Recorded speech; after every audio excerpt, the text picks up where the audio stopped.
billahi min syururi anfusina wa min sayyiati a'malina. May yahdihillahu fala mudhillalah wa may yudlil fala hadiyalah. Yang terhormat Bapak Haji Dr. Muhammad Haris MA, yang kami hormati Ibu Dr. Hajah Irma Suswanti MKes, yang kami hormati pimpinan daerah Aisyah Kota Malang, yang kami hormati pula pimpinan cabang Aisyah, pimpinan ranting Aisyah, Korps Mubalighot Aisyah Kota Malang, pimpinan lembaga Aisyah, kepala sekolah TK, kepala sekolah SD Aisyah sekota Malang. Puji syukur kita haturkan kehadirat Ilahi Robi bahwa pada siang hari ini kita bisa menghadiri, kita bisa mengadakan pertemuan pengajian pimpinan daerah Aisyah Kota Malang. Sholawat dan salam semoga tetap tercurahkan kepada junjungan kita Rasulullah Muhammad SAW beserta keluarganya, sahabatnya, dan kita sebagai pengikutnya, insya Allah sampai dengan akhir zaman. Kami terima kasih kepada Bapak Ibu sekalian yang sudah mengikuti, menghadiri pengajian pimpinan daerah Aisyah Kota Malang secara live Zoom. Adapun rangkaian acara di pagi hari ini, setelah pembukaan akan dikumandangkan pembacaan ayat suci Al-Quran, dilanjutkan dengan sambutan Ketua Pimpinan Daerah Aisyah Kota Malang. Acara selanjutnya memasuki materi yang pertama, dengan dukungan keluarga dan masyarakat saat isoman COVID-19, nanti yang akan disampaikan oleh Ibu Irma. Dan materi kedua, bagaimana menyikapi kebijakan pimpinan pusat Muhammadiyah dan pemerintah dalam masa pandemi. Acara selanjutnya ada tanya jawab dan pamungkas penutup. Bapak Ibu hadirin sekalian, marilah acara di siang hari ini kita buka bersama dengan bacaan basmalah dan ikrar. Bismillahirrahmanirrahim. Asyhadu an la ilaha illallah wa asyhadu anna Muhammadar Rasulullah. Raditu billahi rabba wa bil islami dina wa bi Muhammadin sallallahu alaihi wasallam nabiyya wa rasulah. Amin. Bapak Ibu hadirin sekalian, acara selanjutnya pembacaan ayat-ayat suci Al-Quran yang akan dibacakan oleh Ibu Yuswati dengan membacakan surat An-Nisa ayat 58 sampai dengan 59. Disilahkan. Assalamualaikum warahmatullahi wabarakatuh. Waalaikumsalam warahmatullahi wabarakatuh. A'udzu billahi minasy syaithanir rajim. Bismillahirrahmanirrahim. Innallaha ya'murukum an tu'addul amanati ila ahliha wa idza hakamtum bainan nasi an tahkumu bil 'adl. Innallaha ni'ma ya'idukum bih. Innallaha kana sami'an basira. Ya ayyuhalladzina amanu athi'ullaha wa athi'ur rasul. وَأَطِيعُوا الرَّسُولَ وَأُولِي الْأَمْرِ مِنكُمْ فَإِنْ تَنَازَعْتُمْ فِي شَيْءٍ فَرُدُّوهُ إِلَى اللَّهِ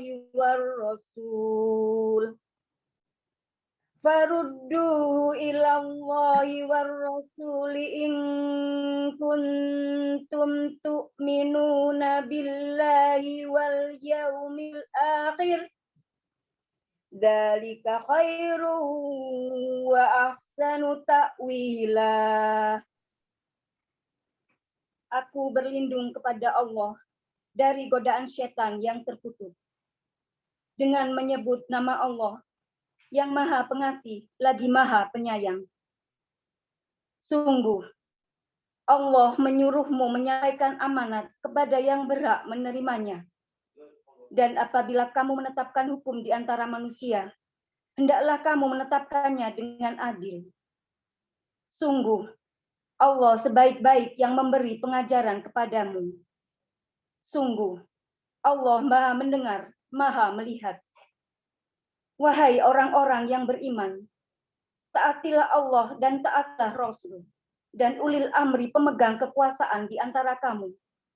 Kemudian, jika kamu berbeda pendapat tentang sesuatu, maka kembalikanlah kepada Allah, Al-Quran, dan Rasul, sunnahnya, jika kamu beriman kepada Allah dan hari kemudian. Yang demikian itu lebih utama bagimu dan lebih baik akibatnya. Maha benar Allah dengan segala firman-Nya. Wassalamualaikum warahmatullahi wabarakatuh. Waalaikumsalam warahmatullahi wabarakatuh. Shadaqallahul Azim, Maha benar Allah dengan segala firman-Nya. Semoga dengan bacaan-bacaan ayat suci Al-Quran di siang hari ini akan menambah turunnya rahmat dari Allah Subhanahu wa Ta'ala. Bapak Ibu hadirin sekalian, acara selanjutnya sambutan Ketua Pimpinan Daerah Aisyah Kota Malang yang akan disampaikan oleh Ibu Dr. Anda Hajah Sri Herawati. Disilahkan.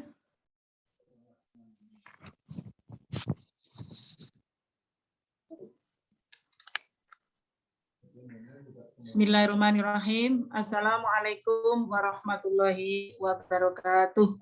Waalaikumsalam warahmatullahi wabarakatuh.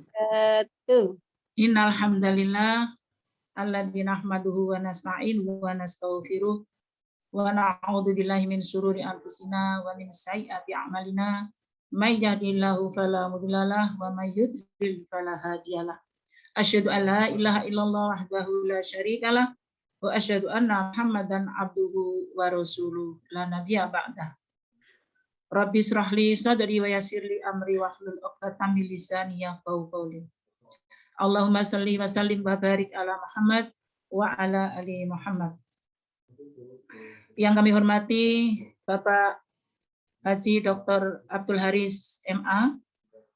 Yang kami hormati Ibu Dr. Irma Suswati, Ibu-ibu pimpinan daerah Aisyah, pimpinan cabang, pimpinan ranting, dan pimpinan amal usaha, serta yang hadir pada pagi hari, sore hari ini, siang sore ya, setengah sore. Serta yang tidak kalah pentingnya adalah sesepuh bini sepuh Aisyah Kota Malang yang berbahagia, dan tentunya saat ini kita harus bersyukur, betul-betul bersyukur dan bersyukur sedalam-dalamnya atas nikmat karunia yang diberikan kepada kita semua, termasuk nikmat kesehatan, kesempatan yang diberikan oleh Allah pada hari ini, yang semuanya ini karena karunia Allah kita masih dipertemukan dalam keadaan sehat walafiat dan juga dalam kondisi yang kalau tadi saya lihat semua pada bergembira. Walaupun mungkin ada beberapa hal yang beberapa yang kita pikirkan, tetapi insya Allah, tetapi tidak lupa kita senantiasa bersyukur dan bersyukur. Salam dan salam semoga tetap tercurah pada junjungan kita Rasulullah Muhammad SAW. Bapak Ibu yang kami hormati, terutama pada siang hari ini kita memang sengaja mengundang Pak Haris dan Dr. Irma yang tentunya ini berkaitan dengan apa yang sudah beberapa waktu kita lalui, di mana pada awal 2020 yang tentunya Ibu pimpinan daerah dan pimpinan cabang pada saat itu dengan mendadak kita undang, tepatnya tanggal 30 Maret 2020, Mbak Ruli pada saat itu ada di mana ya, Sumber Pocong apa-apa gitu. Pokoknya diundang Mbak Ruli besok harus datang dan seterusnya. Begitu cepatnya kita menyampaikan ini tentang bagaimana antisipasi ada dampak yang namanya corona itu apa kita belum tahu. Kemudian setelah itu pimpinan kita katanya seperti ini, katanya seperti itu. Ayo kita baca semua referensi yang ada. Apakah ini sesuatu yang memang ada. Nah, setelah itu konon nanti itu seperti ini dampaknya baik secara kesehatan, ekonomi, sosial dan semuanya itu kita pelajari. Nah, ternyata apa yang sampai saat ini kita lalui, dinamika semua yang kita lalui ternyata komitmen kita ini diuji. Nah, kalau Bu Nur Janah pernah mengatakan kepada kita bahwa bermuhammadiyah, Aisyah itu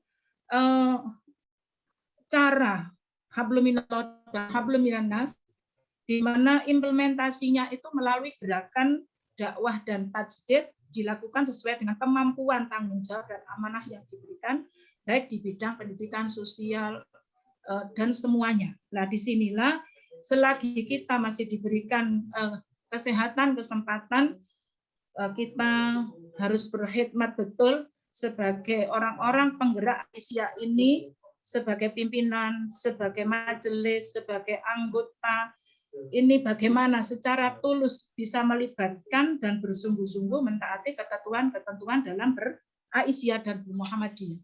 Nah, ini yang kita katakan sebagai bagaimana kita berkomitmen.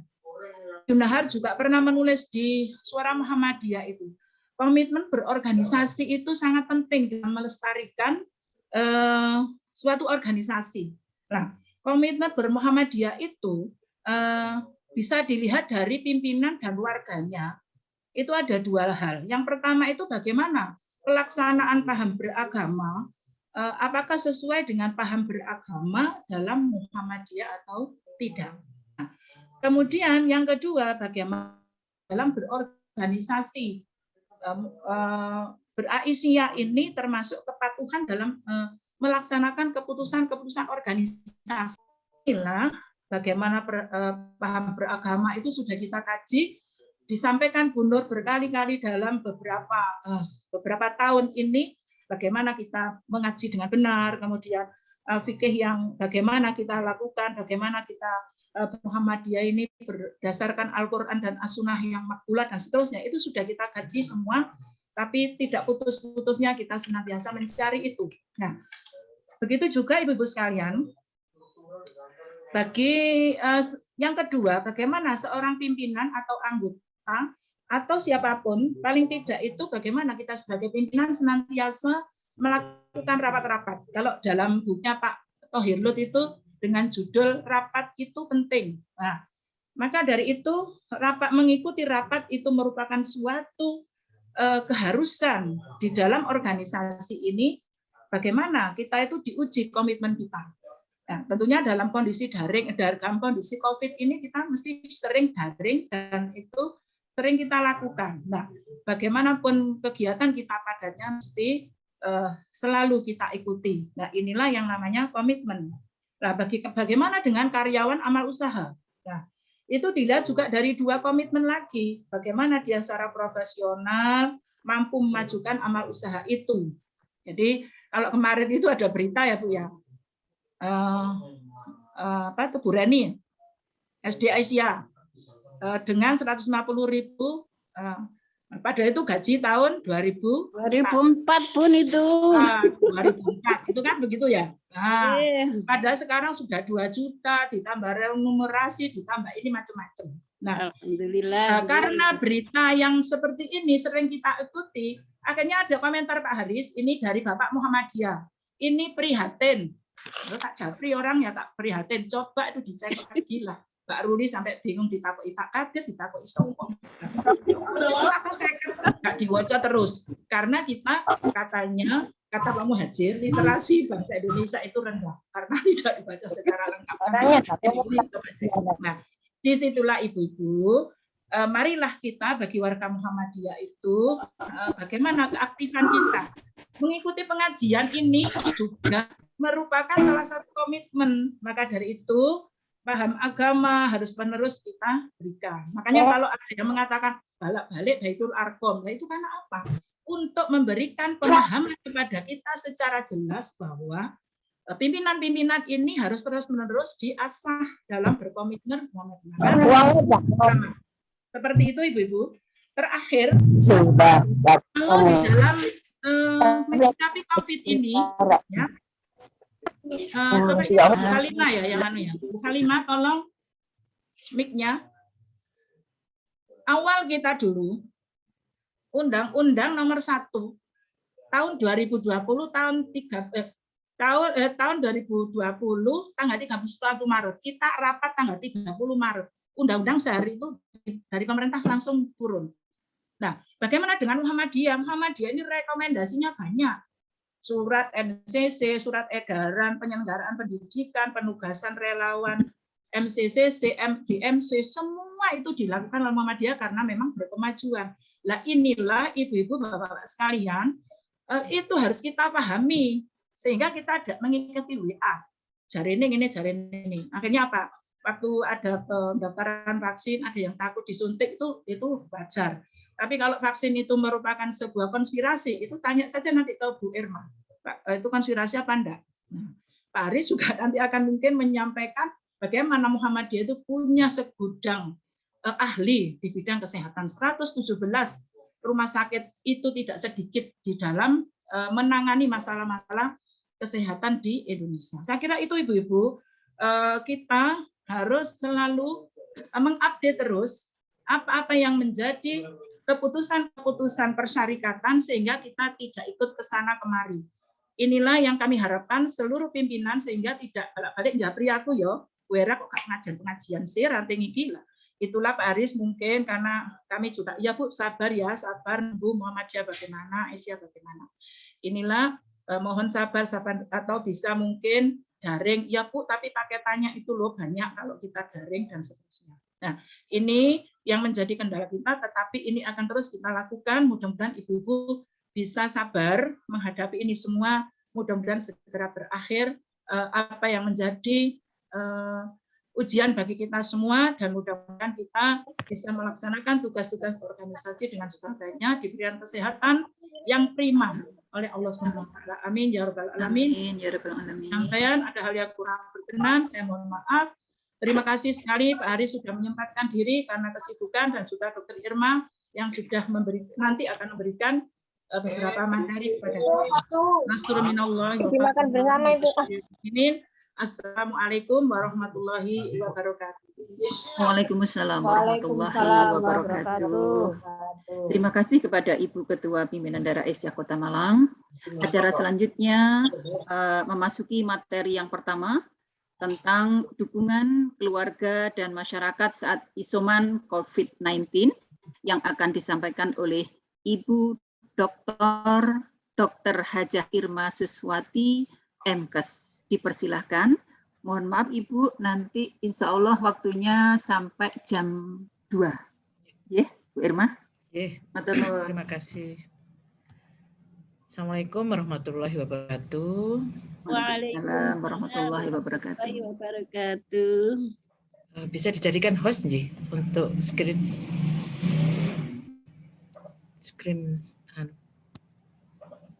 materi. Oh, ini nggak bisa jadi host Bu. Mbak Sia, ini nanti saya nggak bisa admit ini. Berarti gini ya. Materinya dikirim. Materinya. Iya, materinya bisa kirim saya. Bisa ada co-host Mbak Zia? Nggak bisa ini, nggak tahu bilang. Seharusnya bisa ada host, ada. Ya harusnya ada. Ini kemarin bisa, sekarang nggak bisa. Sebetulnya sebentar. Irma? Salam. Kirim data Mbak Zia. Kirim ke WA-nya saya. Jadi jenengan sambil buka, saya nanti ini. Bisa pindahkan ke Bu Irma kan bisa. Jadi nanti ada yang masuk nggak bisa, yang masuk kan Bu Irma ya? Iya nanti Bu Irma yang masuk. Oke Bu Irma sambil masukkan ya. Oh sip, memang Aisyah itu multifungsi Pak. Akhirnya Bu Irma saya masukkan. Bentar. Bu Irma.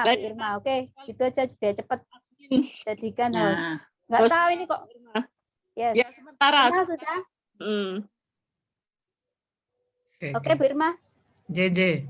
Kan Bu Irma. JJ sebentar. Ini laptopnya jadi ikut lemot ini. Oh, gitu. Ya, kan harus buka daftarnya. Terima mandatnya Bu Irma. Nanti double. Insya Allah. Merangkap admin.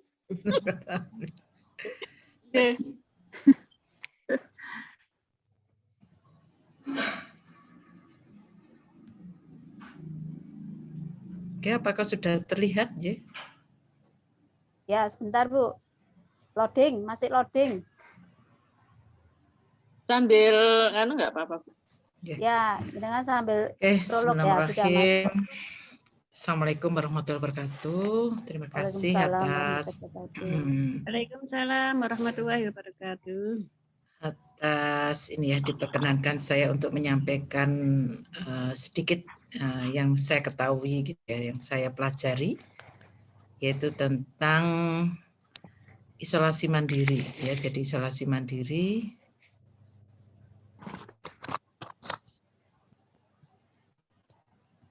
yang sekarang ini apa aja, hampir kok ya tetangga, keluarga sendiri itu semuanya lagi isoman. Jadi sampun J, sudah kelihatan? Sudah, Bu. Ya Bu, sudah. Ya, jadi mungkin saya hanya sekilas untuk menyampaikan tentang ini ya, COVID. Nah, jadi ada gejala-gejala klinis yang dirasakan oleh pasien ya. Jadi dirasakan oleh pasien, jadi demam akut ya, biasanya agak tinggi, kemudian batuk, atau juga bisa ada 3 gejala ya, jadi demam, batuk, lelah ya, sakit kepala, kemudian nyeri tenggorokan. Biasanya yang paling sering tuh demam, tidak enak badan, terus nyeri tenggorokan, kemudian mulai hilang ini apa namanya, anosmia, jadi tidak bisa merasakan di hidungnya gitu ya. Juga tidak bisa merasakan di lidahnya gitu. Ada juga yang mual, diare gitu. Nah, kasus suspek ini biasanya muncul minimal 1 gejala ya, jadi demam akut dan batuk, atau 3 gejala tadi secara klinis. Kemudian secara epidemiologis itu 14 hari sebelumnya bisa tinggal atau bekerja pada tempat-tempat di mana risiko tinggi penularannya. Jadi kalau kita lihat ya, tidak bisa memilih sekarang ini, ya dimanapun bisa gitu. Kemudian juga ada infeksi saluran pernapasan yang berat, dan biasanya kalau sudah ada gejala klinis itu masyarakat sekarang sudah mulai ini ya, inisiatif sendiri untuk melakukan rapid antigen ya. Jadi kemudian dari rapid antigen itu biasanya pasien itu akan dicurigai terinfeksi oleh COVID gitu. Kemudian ada kasus probable, itu biasanya ada 1 kriteria, bisa klinis tadi dan riwayat kontak, bisa juga konfirmasi atau klaster, kemudian kasus suspek tadi dari klinisnya dijumpai ada gejala, kemudian didukung dengan hasil radiologisnya. Jadi ada gambaran di ronsen toraknya ya, jadi ronsen paru-parunya. Di situ ada gambaran bercak-bercak yang menunjukkan adanya tanda-tanda infeksi ya. Kemudian ada anosmia tadi ya, jadi tidak bisa membau. Kemudian ageusia itu tidak bisa mengecap ya, jadi merasakan. Kemudian juga ada orang yang meninggal yang disebabkan karena adanya distress dari pernapasannya.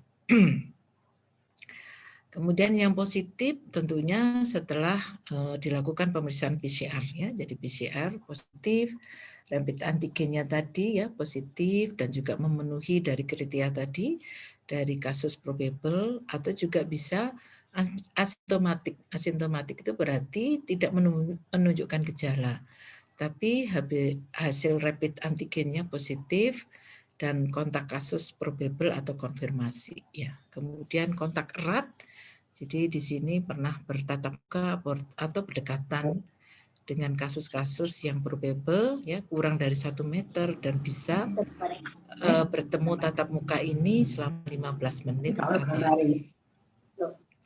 atau juga bisa sentuhan fisik ya, bersalaman dengan kasus probable gitu ya.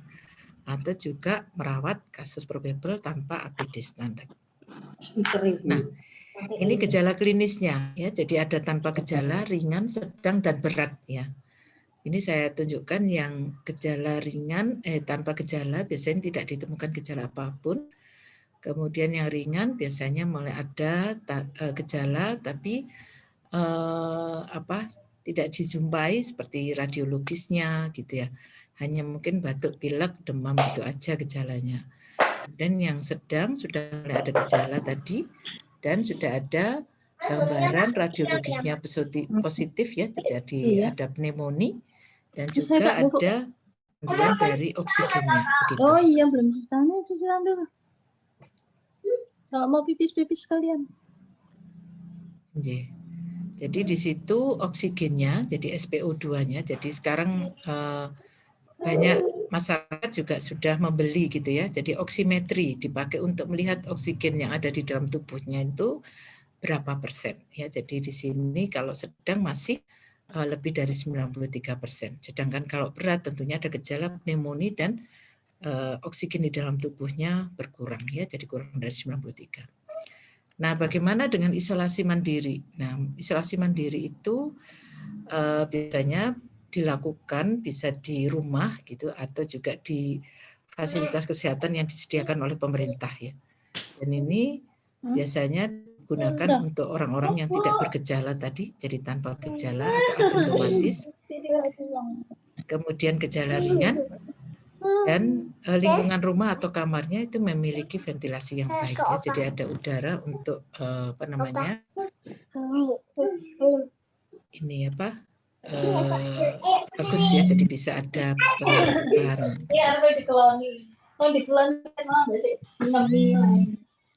Mohon di mute ya. Siapa ini ya? Harus saya di mute mute all ya. Erna, Bu Erna. Oke.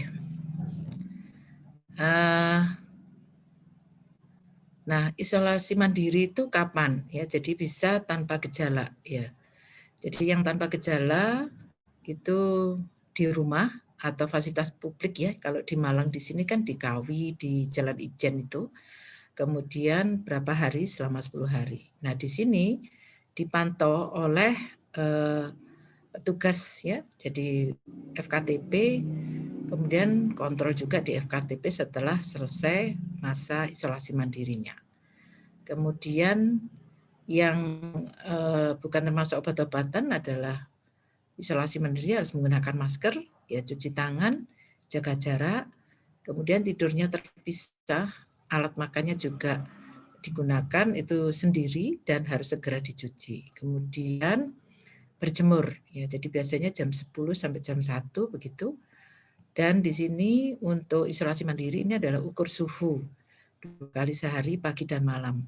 Selain ukur suhu, sebenarnya kalau memiliki oksimetri tadi juga diukur SpO2-nya, yaitu pagi dan malam. Ya. Oke. Kemudian untuk di kamar, ya, jadi harus ada ventilasi, ada cahaya, ada udara, ya, sehingga ada pertukaran, ya, jadi terutama udaranya di kamar. Kemudian pada saat membersihkan kamar tentunya harus menggunakan APD ya. Jadi APD-nya bisa berupa masker ya, jadi bisa berupa masker. Kemudian tentunya perlu didesinfektan ya, jadi ruangannya. Untuk yang keluarga tentunya kontrak ya, jadi periksa ke FKTP. Pakai masker ya, jaga jarak dan juga cuci tangan. Jadi diupayakan jangan sentuh wajah kalau tidak cuci tangan ya. Kemudian bersihkan daerah-daerah yang tersentuh. Nah, kalau yang derajat ringan itu maksimal 10 hari ya, kemudian ditambah 3 hari bebas demam dan gangguan napas ya. Nah, ini pada saat dilakukan isolasi mandiri ya. Jadi ini harus dilakukan oleh keluarga gitu ya. Jadi oleh keluarga. Jadi kenapa keluarga juga harus bisa memantau begitu sehingga mengetahui ini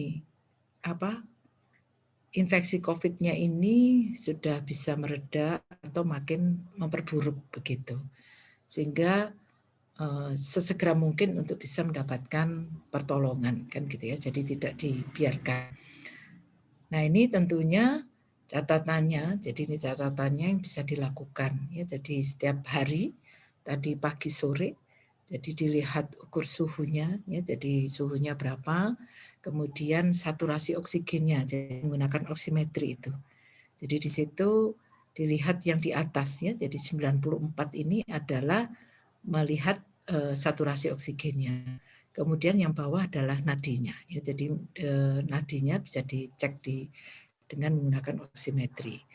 Kemudian laju nafas sebenarnya tinggal dihitung ya penapasannya. Kemudian keluhan lainnya apa begitu. Jadi apa namanya? Memang ini ya. Ya saya baru bisa merasakan gitu ya. Jadi merasakan sendiri itu setelah ibu sakit itu ya. Jadi ya Allah ternyata Allah itu memberikan apa namanya? Virus gitu ya. Jadi virus yang kata ibu aku enggak kroso, gak ngerti aku. Lewatnya mana, gak ngerti. Kok tahu-tahu sudah ada di tubuh saya gitu ya. Kemudian yang saya rasakan sendiri itu adalah apa ya? Ini biasanya kalau sakit itu kan adik gitu ya, keluarga itu kan mengunjungi, kemudian berbicara bareng-bareng, ngobrol bareng-bareng kan gitu ya. Kalau misal di rumah kan gitu ya. Nah, ini kan sesuatu yang berbeda begitu, sehingga ternyata kok apa namanya Allah ini memberikan virus yang ternyata bisa memberikan ada jarak begitu. Apalagi sampai sekarang kan masih belum bisa penerimaan yang baik gitu ya di masyarakatnya. Jadi kan kalau kita lihat di sini beberapa itu masih menganggap bahwa kalau terinfeksi COVID ini adalah suatu aib ya. Jadi stigmanya adalah stigma yang kurang baik begitu. Sehingga beberapa pasien tuh kalau diminta untuk ke rumah sakit itu enggak mau. Jawabannya nanti di COVID kan dok gitu ya. Padahal sudah periksa lab gitu. Jadi sudah ada keluhannya, sudah periksa swab antigen positif loh, kan sudah menunjukkan bahwa memang terinfeksi COVID, tetapi dia menganggap bahwa nanti saya di COVID kan gitu. Ya padahal kan sudah COVID ya. Jadi artinya ada rasa reaksi ya dari baik itu keluarga maupun dari pasien itu sendiri, itu ada penyangkalan. Ada juga yang apa ya, yang penting semuanya orang enggak boleh tahu kalau saya ini positif gitu ya. Sehingga ada beberapa pasien tuh yang datang ke klinik ya, ke klinik itu saya positif saya gitu. Loh, ya kami nggak bisa menjelaskan ya. Loh, lah kok apa namanya, Bapak kok jalan-jalan ke klinik itu bagaimana kan gitu. Harusnya kan ada apa namanya? Harusnya kan ada ini ya, apa namanya? Harus ada respon dari diri gitu. Kalau saya jalan-jalan ke mana ini?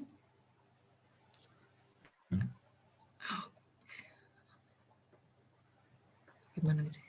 Jadi kalau ada yang jalan-jalan ke mana? Ya sebentar ya.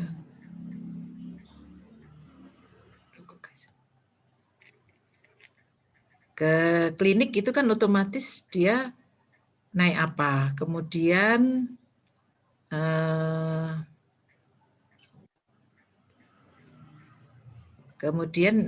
apa namanya,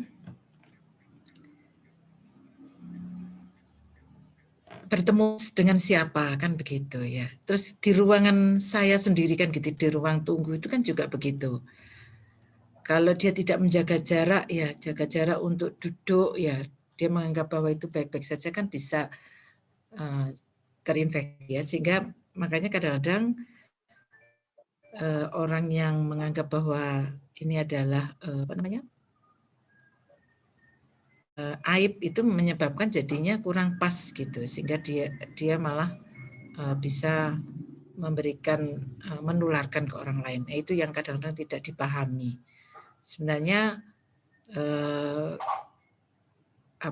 petugas itu sebenarnya sudah berupaya. Jadi kalau dari misalnya ada keluhan gejala, kemudian ternyata positif, nah itu kemudian itu kita akan menyampaikan. Jadi karena memang tugasnya di puskesmas ya, jadi untuk screening, tracing itu ada dari puskesmas ya. Jadi kita akan menyampaikan bahwa hasil labnya adalah positif, kemudian KTP-nya, kemudian nomor handphonenya kita kirimkan ke puskesmas wilayah terdekatnya. Kemudian sama puskesmas itu akan dihubungi, kemudian akan di tracing. Jadi misalnya si ibu itu positif, maka akan dicek secara keseluruhan, habis kontak dengan siapa saja, kemudian biasanya akan diminta untuk periksa swab ya untuk keluarganya begitu. Oke, kemudian ini. Jadi ini adalah reaksi-reaksi yang di masyarakat masih ada. Jadi disangkal ya, jadi marah, sedih, kemudian menutup diri gitu ya. Kemudian baru ada fasenya mau menerima kalau terinfeksi oleh COVID begitu. Nah ya, jadi ada juga yang merasakan bahwa isoman itu seperti penjara ya, karena ini tadi. Jadi ada pembatasan ya, baik fisik, emosi, finansial. Sebenarnya tidak seharusnya seperti itu. Jadi tetap kita menggunakan masker, kemudian tetap juga menggunakan APD ya, jadi jaga jarak, tetap menggunakan kedekatan emosi, ini juga perlu untuk kita lakukan ya. Jadi seperti kemarin itu ya alhamdulillah ya, jadi di RSUMM itu masih ada yang boleh, ada yang tidak gitu ya. Kan mungkin ada tertentu yang usia tua dan sebagainya begitu ya. Jadi saya minta khusus kita minta untuk ibu gitu ya, untuk ada yang menungguin gitu. Jadi sama-sama di ruang isolasi mandiri dan itu tidak boleh keluar sama sekali selama dalam proses perawatan ya. Kemudian adik saya bekali ya. Jadi karena saya sudah konsultasi ke dokter paru, kalau misalnya saya sendiri yang menunggu, tapi saya karena kondisinya juga punya komorbid kan gitu, katanya dokter parunya diupayakan yang memiliki kondisi baik begitu, sehingga kemudian adik saya itu yang bersedia, dan di situ dia sudah saya berikan menggunakan ini alat APD-nya. Jadi setiap hari dia menggunakan masker double ya. Jadi walaupun di dalam ruangan itu banyak orang yang memang positif COVID, sampai dalam 2 hari ini, kata adik saya, dalam 2 hari ini sudah meninggal 2 orang gitu pada saat awal-awal masuk itu. Kemudian menggunakan APD lengkap ya, jadi masker double, kemudian menggunakan ini jas ya, skort gitu. Jadi saya kasih skort, kemudian kalau makan saya tidak boleh berada di ruangan tersebut, jadi dia mengambil di luar, kamar mandi juga di luar begitu ya. Jadi alhamdulillah setelah selesai isolasi mandiri kurang lebih selama berapa hari itu ya, 1 minggu, ibu masih positif, tapi adik saya setelah diperiksa setelah keluar itu negatif ya. Jadi artinya itu tadi ada kalau saya melihat itu, kalau saya merasakan itu bahwa keikhlasan itu juga sangat membantu ya. Jadi artinya happy, menerima dengan baik, dengan ikhlas, ternyata Allah juga akan melindungi begitu ya. Jadi melindungi. Jadi adik saya walaupun dalam 7 hari itu berbarengan dengan orang yang COVID ya. Jadi ada berapa itu? 5 tempat tidur ya, 5 tempat tidur dengan yang menunggu itu, kurang tahu ada yang positif dan ada yang tidak. Sedangkan adik saya kan tidak ya, sehingga alhamdulillah ternyata setelah keluar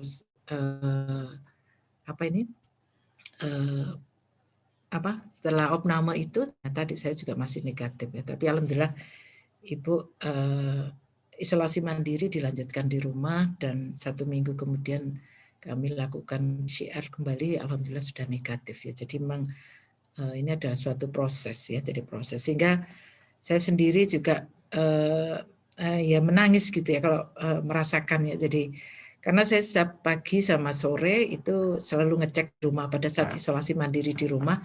Sebelum masuk rumah sakit itu sudah di rumah itu kurang lebih juga 5 hari. Itu saya mengukur oksigennya, SpO2-nya, kemudian suhunya, kemudian juga mengukur tensinya gitu sama gula darahnya kan gitu ya. Dan itu dilakukan pagi sore itu juga saya seperti kalau mau kerja di klinik gitu ya juga menggunakan masker double, kemudian pakai skort gitu ya. Jadi rasanya saya ini dengan ibu saya kok seperti saya dengan pasien itu ada rasa emosi yang kurang pas ya, sehingga kemungkinan ibu juga jadi SpO2-nya itu makin turun. Jadi setelah dirawat di rumah itu juga menurun, jadi sampai SpO2-nya itu 88 ya, sehingga kemudian minta untuk masuk ke rumah sakit. Jadi artinya ini rasanya setelah di rumah sakit SpO2-nya menjadi naik 94, 95 begitu. Artinya ini mungkin ada seperti ada batasan ya, jadi fisik, emosi dan finansialnya ini. Nah, jadi kelihatannya memang pada saat isolasi mandiri itu ada beberapa ketakutan ya. Jadi ketakutan menderita karena sakitnya COVID tadi ya, karena ada aib dan sebagainya. Kemudian juga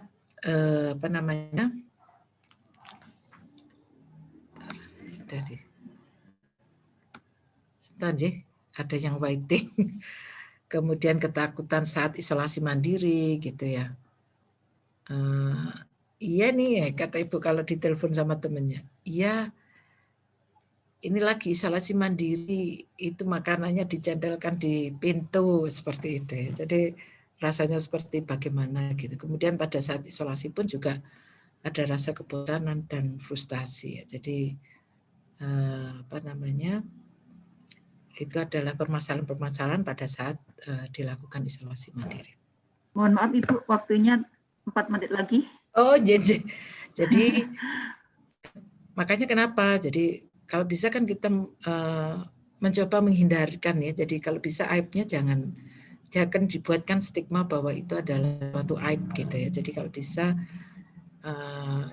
mencoba untuk mencari sumber informasi yang baik ya, kemudian ditumbuhkan rasa peduli dan gotong royong begitu ya. Nah, ini tentunya adalah hal-hal yang bisa kita lakukan ya. Jadi kalau bisa komunikasi mungkin yang bisa kita lakukan ya. Jadi komunikasi dengan media HP, dengan WA, memberikan support ya, kemudian menceritakan yang baik-baik gitu ya, sehingga kemudian harapannya bisa menumbuhkan gitu. Nah, ini dukungan keluarga dan masyarakat apa? Yaitu memberikanlah informasi yang benar, memberikan informasi, petunjuk, saran, masukan yang baik. Kalau positif kemana? Ke Vaskes. Oh bisa, ya kalau Ibu Aisyah ada beberapa kemarin Ibu Aisyah yang menghubungi saya. Dokter Rima saya positif, oke, isolasi mandiri. Itu kemudian bertanya dan saya bisa memberikan solusi gitu. Kemudian emosional, jadi kita ada peduli dan ada perhatiannya gitu ya. Kemudian kalau bisa kegiatan bersama dengan keluarga, penghargaan ya, kelompok ya. Jadi artinya mungkin jadi saya juga merasakan ini kemarin ya, seperti di panti itu sangat guyupnya gitu ya. Jadi guyupnya walaupun banyak yang positif ya, kalau kurang kemarin berapa ya, 13 atau 11 atau 13 itu ya, itu sangat dukungan dari seluruhnya gitu. Itu ternyata memberikan semangat untuk sesegera mungkin untuk sembuh gitu ya. Ada yang menyiapkan untuk makanannya, ada yang memantau kesehatannya. Jadi saya memantaunya juga hanya melalui telemedicine. Itu ternyata dukungan-dukungan itu memberikan support yang baik gitu, sehingga memberikan pasien itu menjadi ingin segera sembuh, ingin melawan COVID-nya. Jadi alhamdulillah. Jadi penyemangat, Bunda. Ya betul. Jadi upayakan. Jadi ini ada 3 yang penting ya. Jadi iman ya, jadi memang ibadah menolong orang lain itu adalah merupakan support ya. Jadi support di mana bahwa kita percaya bahwa ini memang adalah dari Allah, dan tentunya kita juga akan berusaha kan gitu ya. Jadi harus ada effort untuk saya harus bisa sembuh gitu ya. Kemudian aman ya. Jadi di sini kembali lagi 3M-nya. Jadi masker, jaga jarak, cuci tangan. Ya, jadi kalau saya lihat memang masker ini yang agak sulit ya. Jadi kenapa gak dipakai gitu ya. Jadi kalau itu menjadi suatu kebiasaan, rasanya kalau pergi kemudian tidak pakai masker itu menjadi seperti ada sesuatu yang hilang gitu. Tapi kalau kita tidak membuatkan ini suatu kebiasaan yang baik, itu ya pasti akan selalu lupa ya. Jadi sebenarnya masker kan bagus ya untuk diri kita dan juga untuk orang lain sebenarnya ya. Kemudian jaga jarak dan tentunya adalah cuci tangan. Kemudian yang satunya adalah bagaimana kita meningkatkan imun tadi ya. Perawatan diri, istirahat, nutrisi gitu ya. Kemudian batasi media ya. Jadi kalau bisa cari informasi yang bagus, yang baik, yang selalu menimbulkan hal positif, itu yang harusnya diambil ya. Jadi untuk imun memang di sini adalah sebenarnya 3 ya. Jadi makanan, istirahat, kemudian juga olahraga itu ya yang penting. Kemudian tidak hanya 3 sebenarnya tadi seperti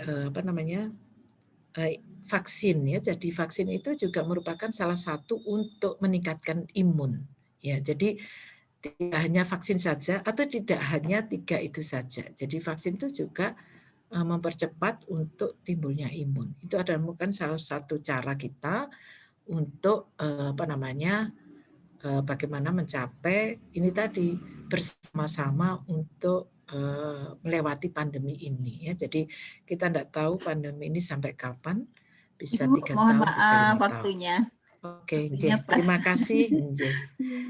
Terima kasih, ini yang bisa saya sampaikan. Assalamualaikum warahmatullahi wabarakatuh. Waalaikumsalam warahmatullahi wabarakatuh. Alhamdulillah. Terima kasih Ibu Dr. Irma yang sudah memberikan materi. Nanti insya Allah ada tanya jawab, ya, ada sesi tanya jawab.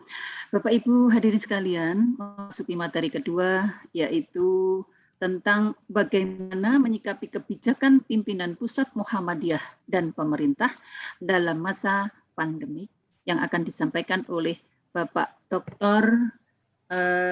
Haji Abdul Haris MA. Disilahkan. Monggo Pak, 30 menit ya Bapak ya. Cuan. 10 menit aja. Menit 1 jam. Ini saya ini kurang MC ini. Bu Era Bu Ruli. Bu Irma itu yang penting kok. Oh gitu ya. Iya nanti biar tanya jawab. Baik. Bu Irma langsung jadi masjid dulu ya. kenapa? Atau Bu Irma dulu, tanya jawab dulu. Barangkali Bu Irma nanti ada aja Pak, keperluan. nanti biar sama-sama. Oh gitu. Dokter Irma saya jadikan host lagi ya. Ye, Terima kasih. ini caranya gimana nih? Oh ini tanda ada di nama Kembali saya itu wong-wong kan ya, ada Bu. more, di situ ada more nanti make host. Oh, More-nya yang jeng. dipencet. Langsung Pak Aris monggo. Monggo Pak Oke. Aris. Baik, terima kasih Namanya jenengan mana? Bu Puji. Ye. Assalamualaikum warahmatullahi wabarakatuh. Waalaikumsalam warahmatullahi wabarakatuh. Alhamdulillah wassalatu wassalamu ala Rasulillah wa ala alihi wa sahbihi wa mawala. Rabbi shrah li sadri wa yassir li amri wa hlul 'uqdatam min lisani yafqahu qawli. Allahumma inna na'udzubika min jahdil bala wa tarki syaqa wa su'il qada wa syamatatil a'da. Allahumma sallimna wal muslimin minal bala wal waba wa su'il asqam la hawla wa la quwata illa billahil aliyil azim. Yang saya hormati Ibu Ketua Pimpinan Daerah Muhammadiyah Kota Malang beserta seluruh jajaran pimpinan Aisyah daerah cabang sampai ranting, para pimpinan amal usaha Muhammadiyah dan seluruh peserta yang hadir pada acara di siang hari ini. Alhamdulillah Kita bersyukur kehadirat Allah Subhanahu wa taala atas segala yang diberikan kepada kita. Kita masih diberi kesempatan, diberi kesehatan, diberikan afiat sehingga kita masih bisa bersama-sama menghadiri acara yang diselenggarakan oleh pimpinan daerah Aisyah Kota Malang ini. Mudah-mudahan pertemuan kita diridhoi oleh Allah Subhanahu wa taala dan bermanfaat untuk kita semua. Amin. Amin. Ibu-ibu yang saya hormati, kondisi pandemi ini ya memang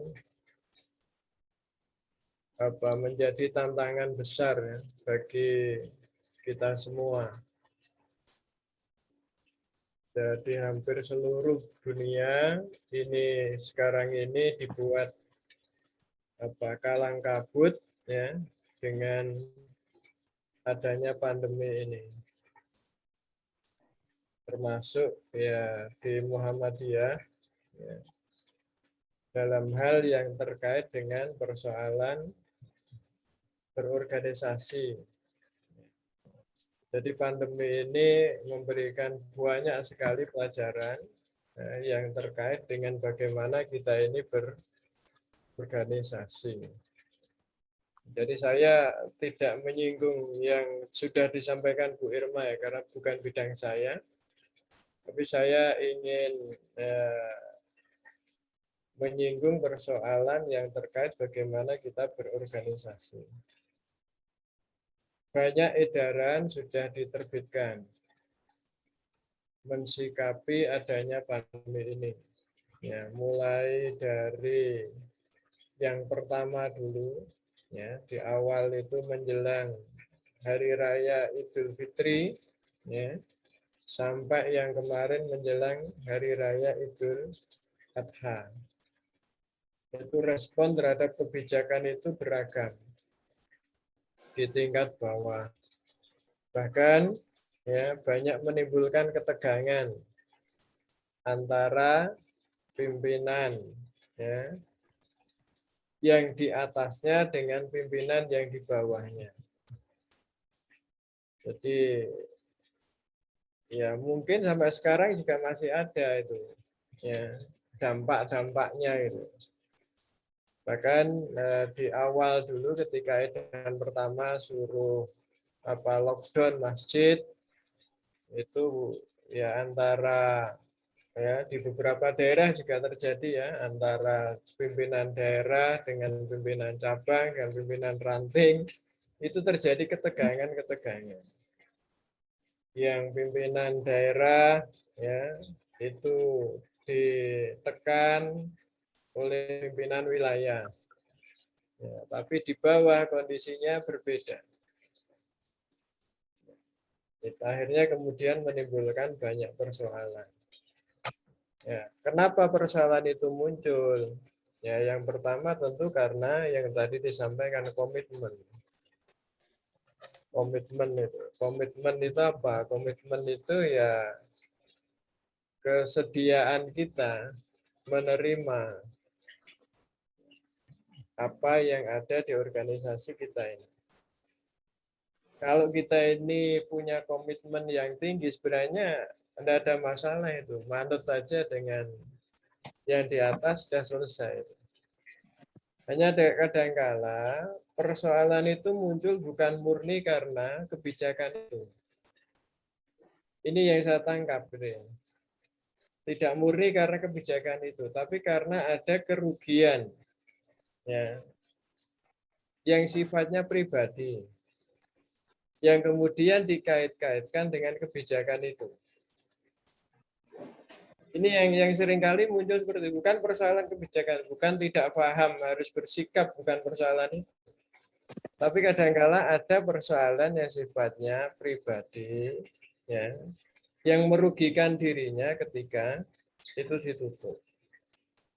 Mohon maaf ketika Ramadan itu di lockdown, masjid di lockdown. Itu yang namanya mubalek itu kan mesti berkurang. Mesti berkurang, pemasukannya mesti berkurang. Nah, inilah yang kadang-kadang sifatnya pribadi seperti ini yang kemudian ya dikait-kaitkan dengan macam-macam dalilnya. Ya. Ini yang terjadi. Sehingga pada akhirnya ya kita menyadari ya kondisi seperti itu. Ya. Ya mungkin di ibu-ibu Aisyah juga terjadi begitu ya. Kalau misalnya iso luring itu iso sambil dodolan misalnya. Ya kan begitu kadang-kadang itu sambil iso dodolan terus macam-macam itu ya. Alasannya bisa macam-macam itu. Ya. Tapi sebenarnya persoalannya di situ, bukan persoalannya. Nah, kita ini mensikapi kebijakan. Ya, semuanya masih terkait dengan pandemi ini. Kita perlu memahami ruh ya, dari kebijakan yang diambil oleh PP itu. Jadi PP Muhammadiyah itu melihat bahwa kita sekarang ini dalam kondisi darurat. Kita ini sedang dalam kondisi darurat. Kita dihadapkan pada kondisi yang tidak normal, yang membutuhkan ya kebersamaan untuk menyelesaikan. Kondisi ini kalau dibiarkan akan berbahaya. Makanya kan ya, yang digunakan prinsip pengambilan hukumnya itu kan dasar-dasar misalnya ya la dororo wala diroro. Tidak boleh ngambil resiko atau menebar resiko. Kan gambarnya begitu. Ya. Kemudian ya, yang kedua adalah prinsip ad-dororu yuzalu.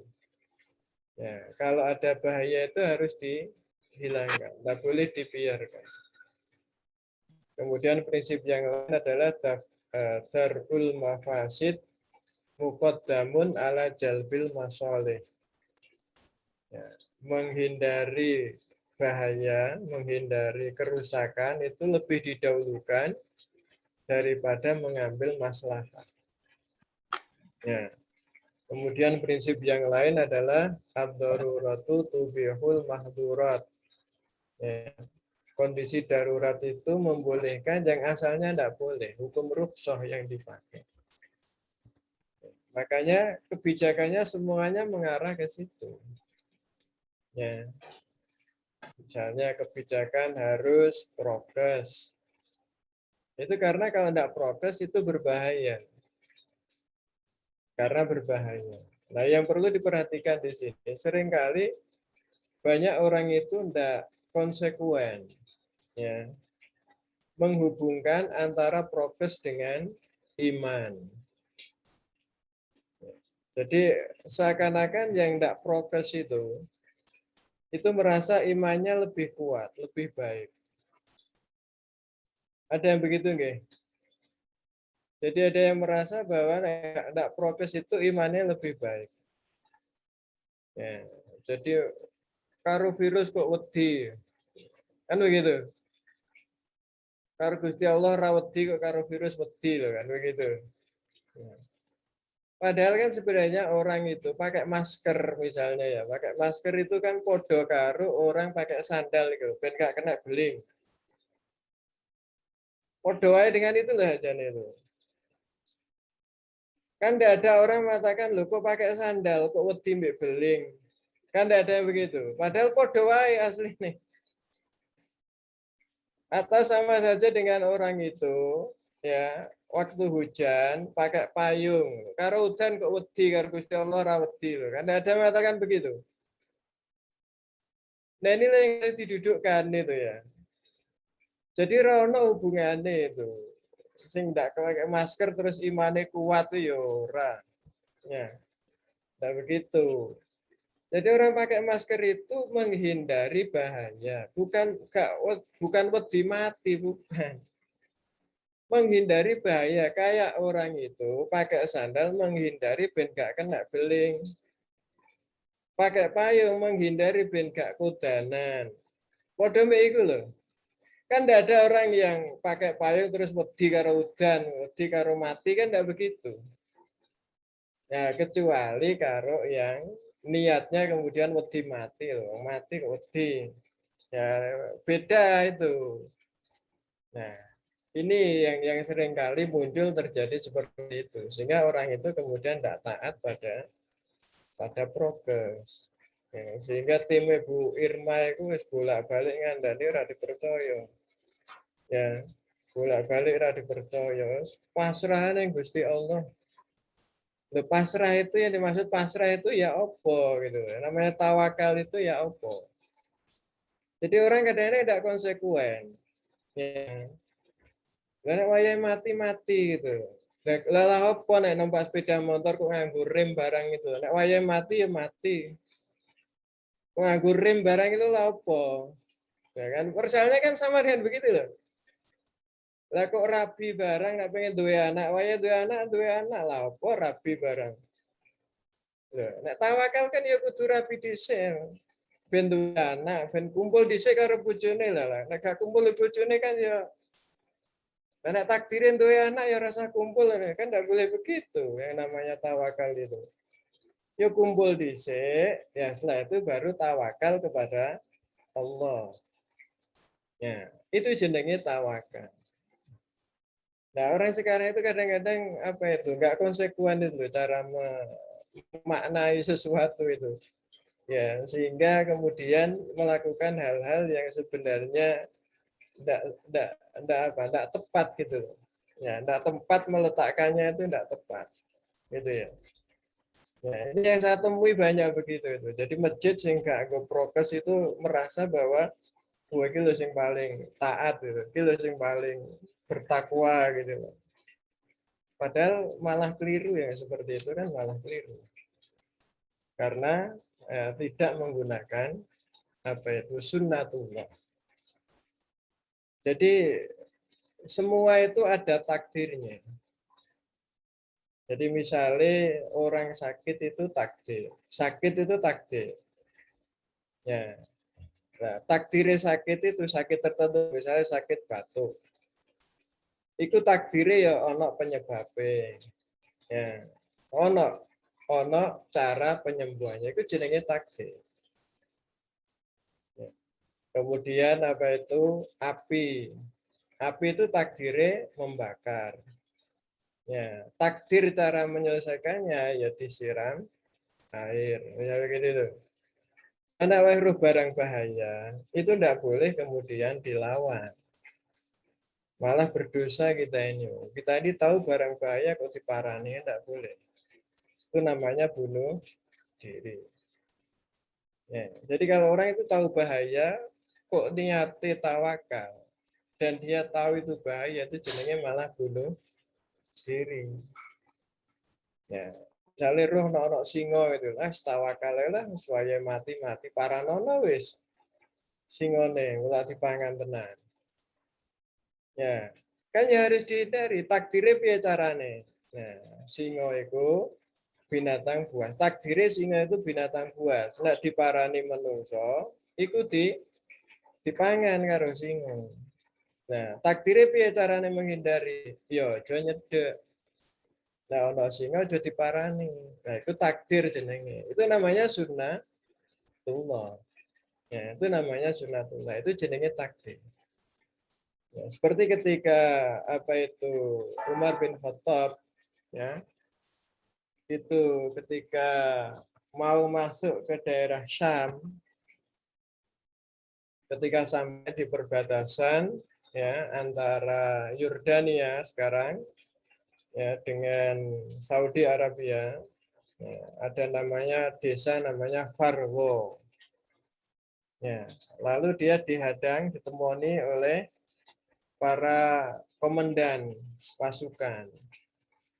Lalu disampaikan, wahai Khalifah, sekarang di Syam itu sedang ada wabah taun. Ya, maka dipertimbangkan dulu masuk ke sana apa tidak. Ya, lalu Umar ini mengumpulkan para sahabat dari kalangan muhajirin diundang, dimintai pendapatnya. Ya apa? Ada dua pendapat. Wis kadung untuk kene yang mlebu pisan.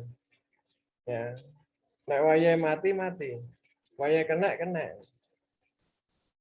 Nah, ini kelompok pertama. Kelompok kedua enggak begitu. Ya, Khalifah, di belakang sampean itu masih banyak orang-orang sehat. Nanti kalau sampean bawa masuk, mereka nanti pada sakit. Wes, sekarang tinggalkan saya sendiri. Dipanggillah orang Ansor. Dimintai pandangannya, sama jawabnya.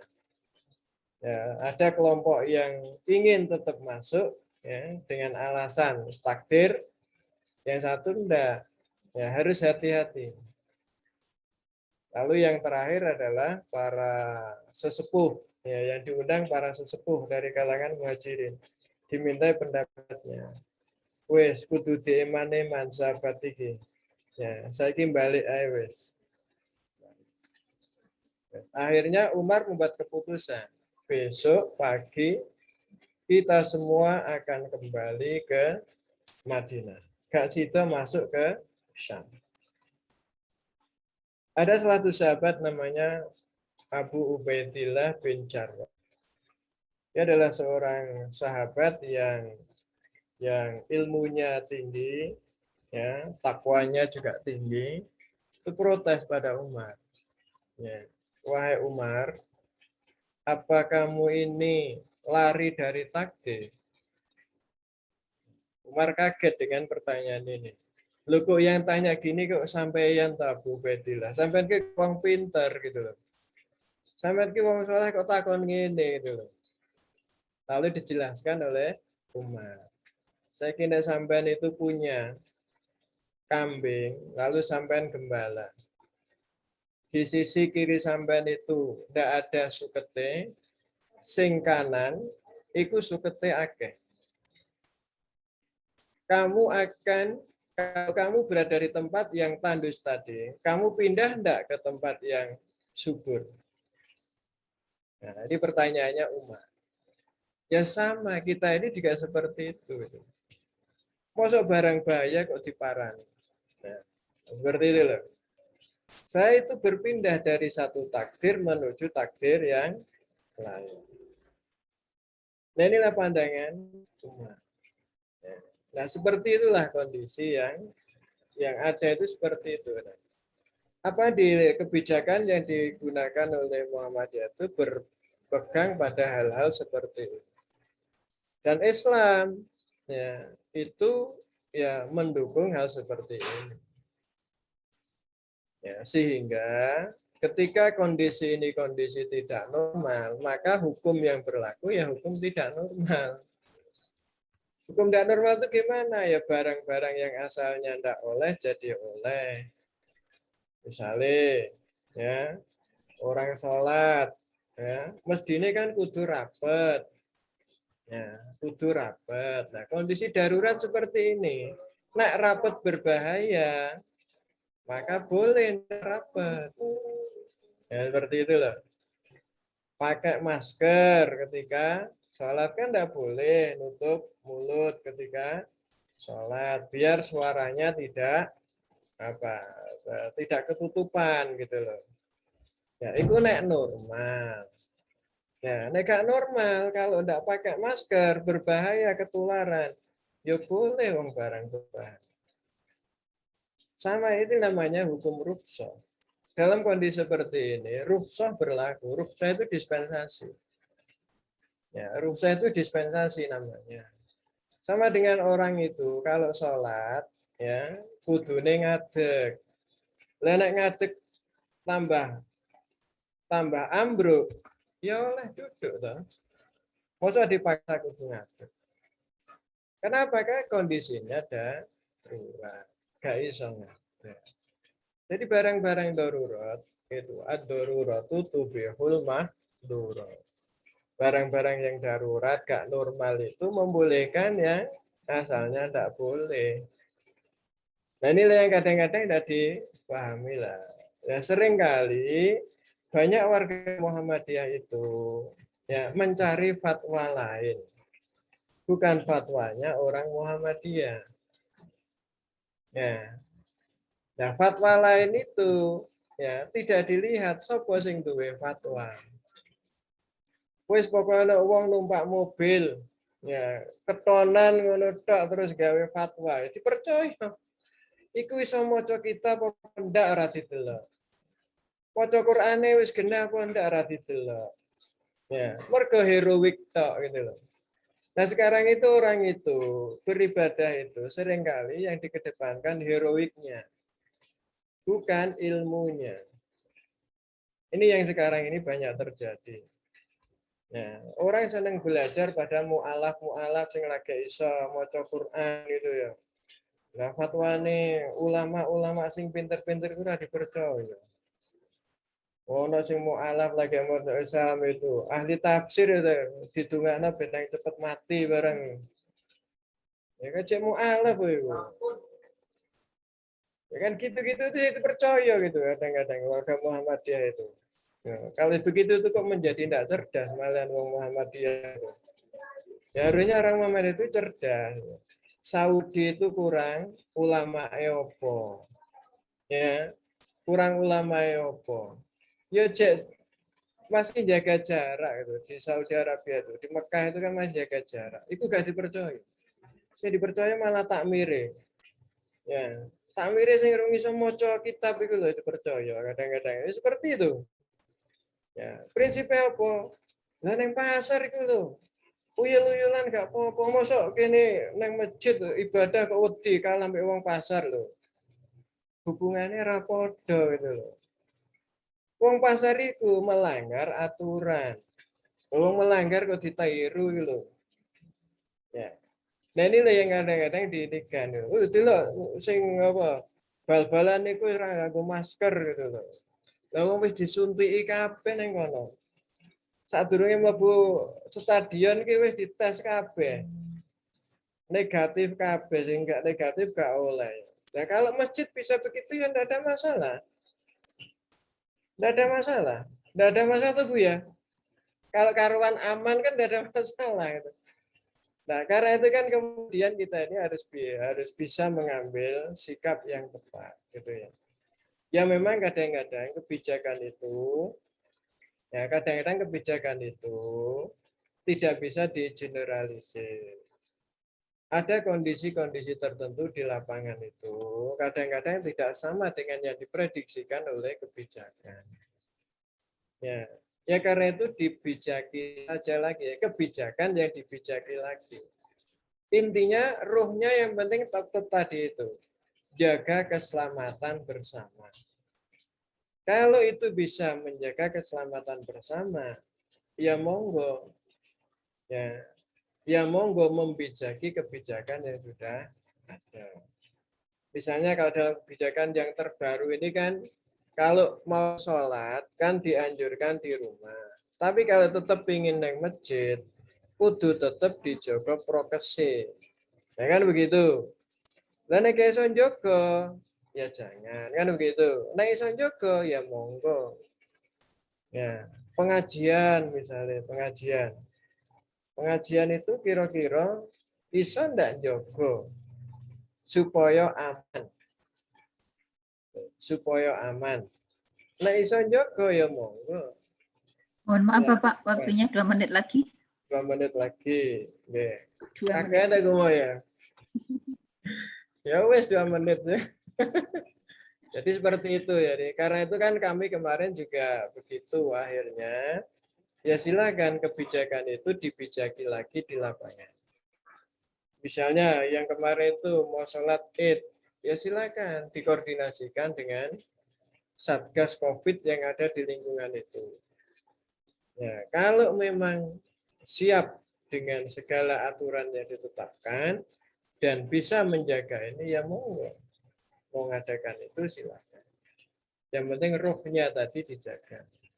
Bahwa kebijakan yang dimaksudkan adalah dalam rangka untuk menjaga kesehatan bersama, keamanan bersama, ya sehingga harapannya Indonesia ini cepat ya selesai dari persoalan ini. Dan yang paling penting bagi kita, ujian ini ya memang menguji kesabaran kita. Ya, pimpinan-pimpinan yang kudu sabar ngadepi jamaah kudu sabar. Bu Hera itu kudu sabar, Mbak Ruli itu kudu sabar.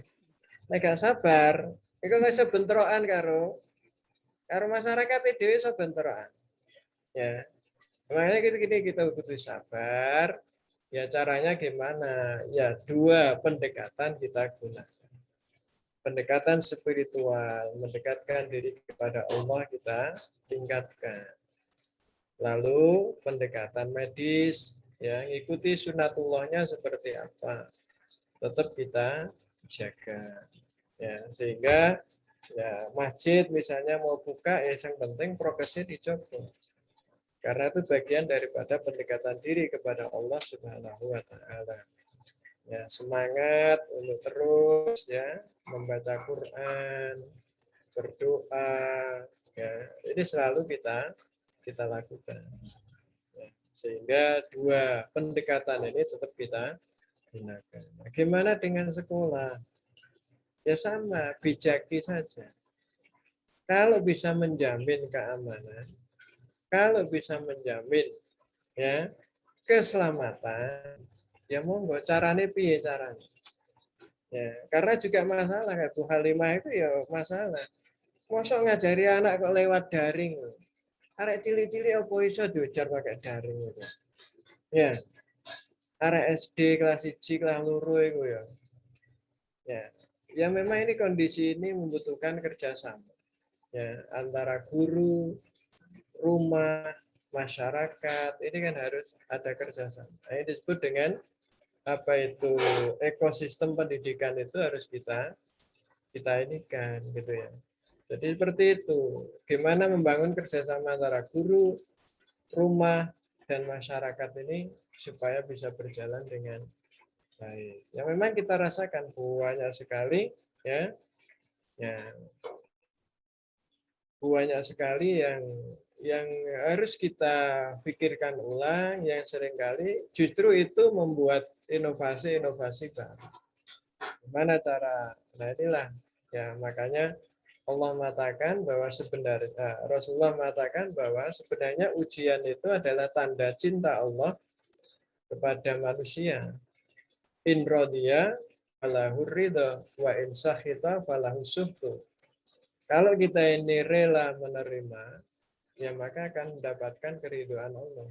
Kalau kita ini marah, ya tidak lego, ya maka amarah Allah justru yang turun. Karena itu kan wabasyiris sobirin.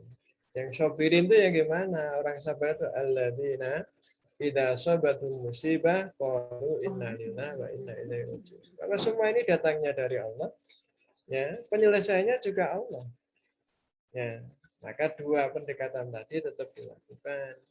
Ya, prokes itu adalah pendekatan yang terkait dengan takdir.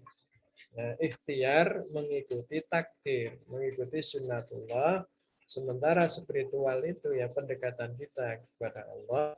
Karena semua ini ya karena tingkah pola manusia. Ya, sing saiki sing senengane itu gegeran, kayak ini bully, kayak ini ngelok-ngelokno, itu menjadi barang dagangan sekarang ini gitu loh. Nah inilah dosa-dosa seperti ini menjadikan penyebab ya datangnya seperti ini. Ya, jadi orang sekarang bazir-bazir itu kan senangannya tukaran, ngelokno wong barang ini ya. Ya kadang-kadang kita ini juga seneng ngelokno gitu.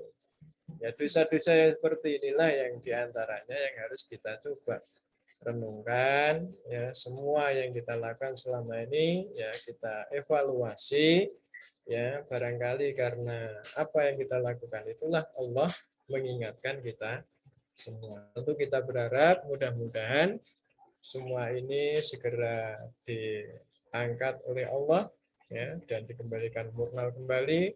Kita semua, keluarga kita, jamaah kita selalu mendapat perlindungannya dan diberikan sehat walafiat. Allahumma amin. Terima kasih. Saya kembalikan pada Bu Puji Rahayu. Oke, terima kasih. Terima kasih Bapak Haris yang sudah menyampaikan materi di sore hari ini. Ini sudah 2:30. Bapak Ibu hadirin sekalian, ini session selanjutnya adalah tanya jawab dan kami lihat chatting dulu untuk Dokter Irma ya. Saya bacakan dulu. Dokter izin bertanya, jika sudah vaksin lengkap terus dinyatakan positif COVID, apakah perlu vaksin lagi? Jika iya, waktunya kapan? Terus yang kedua, jika belum pernah vaksin dan dinyatakan positif, sebaiknya kapan waktu yang tepat untuk vaksin? Terima kasih. Terus yang selanjutnya dokter ya, sekalian. Ada pasien COVID yang membutuhkan plasma darah. Apakah itu suatu keharusan? Mohon dijawab dulu, Bu Dokter Irma. Oke, terima kasih atas pertanyaannya. Jadi untuk vaksin, kalau sudah 2 kali, ya. Jadi vaksinnya 2 kali itu disebut dengan sudah lengkap. Ya. Jadi biasanya dosis 1 dan dosis 2. Kemudian kalau sudah kemudian ternyata swab, ternyata positif, jadi tidak perlu vaksin lagi. Karena sudah lengkap begitu. Kemudian kalau belum pernah vaksin atau baru vaksin yang pertama kali, itu misalnya positif, itu juga boleh, jadi bisa melanjutkan vaksinnya, tapi dengan jarak 3 bulan. Jadi gini sebenarnya, vaksin itu kan bagian tertentu dari virus ya. Ada juga yang dilemahkan, ada juga yang dimatikan, itu dimasukkan ke dalam tubuh, begitu vaksin itu. Jadi sebenarnya sama seperti bayi itu, ada vaksin BCG, ada vaksin DPT, ada campak. Nah, itu kan itu bagiannya bakteri atau virusnya bagian, kemudian dimasukkan ke dalam tubuh. Nah, reaksinya sebenarnya sama. Seperti bayi-bayi itu kan mesti rewel, panas ya. Orang dewasa itu juga sama. Jadi tergantung, anak saya itu enggak apa-apa, setelah divaksin ya baik-baik saja, enggak panas, enggak perlu paracetamol gitu.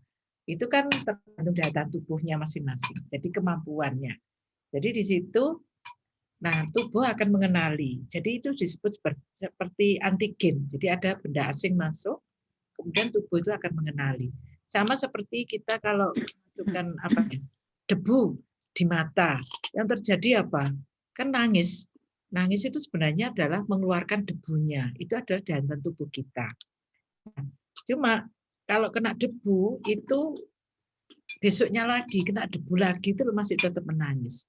Kenapa? Tidak terbentuk antibodi, tidak terbentuk daya tahan tubuh. Nah kalau ini virus ini kenapa dia bisa membentuk antibodi, kekebalan itu karena dia bentukannya adalah suatu protein gitu. Jadi protein itu bisa merangsang sistem imun kita untuk membentuk antibodi gitu.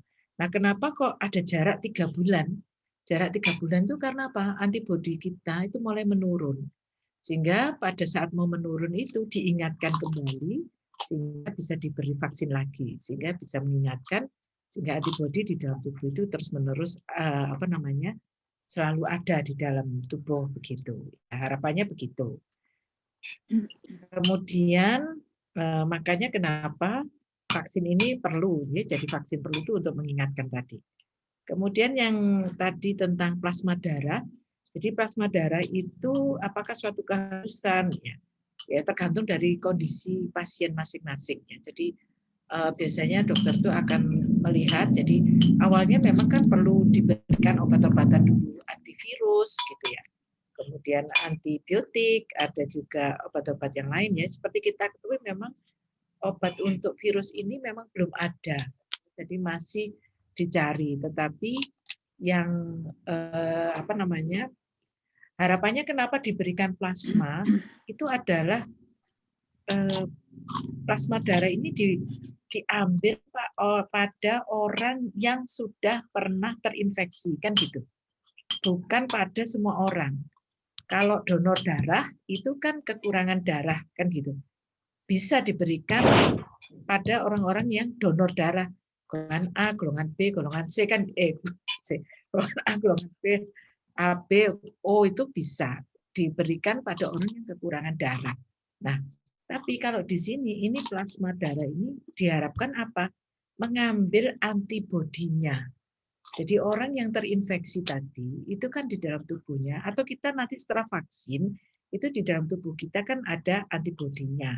Tapi orang yang vaksin ternyata itu tidak cukup, tidak malah mampu membantu untuk membunuh virus yang ada di dalam tubuh begitu. Sehingga kenapa dengan pemberian plasma darah itu antibodinya itu langsung mengejar virusnya langsung begitu. Antibodi yang diberikan. Sehingga kenapa dimintanya adalah pada pasien yang sudah pernah terinfeksi gitu.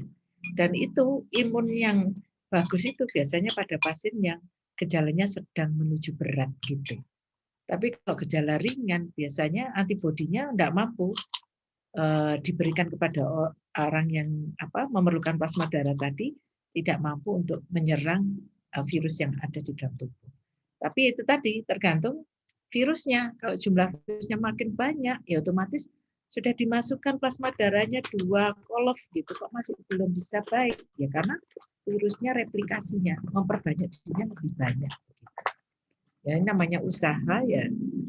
Ada juga yang sudah diberi plasma darah ternyata ya juga menjadi sehat juga ada. Jadi semuanya itu salah satu untuk membunuh virusnya ya dengan antibodi yang ada di dalam tubuhnya itu bisa menyerang ya bisa. Itu Bu Puji. Ya, oke. Terima kasih. Ini ada pertanyaan lagi, dokter. Benarkah si video yang beredar di medsos bahwa yang udah divaksin itu umurnya tidak lebih dari 2,5 tahun? Sudah meninggal dunia, sehingga banyak orang yang benar-benar ketakutan. Ini dari Bu Susina. Terus ada pertanyaan lagi dari Ibu ya.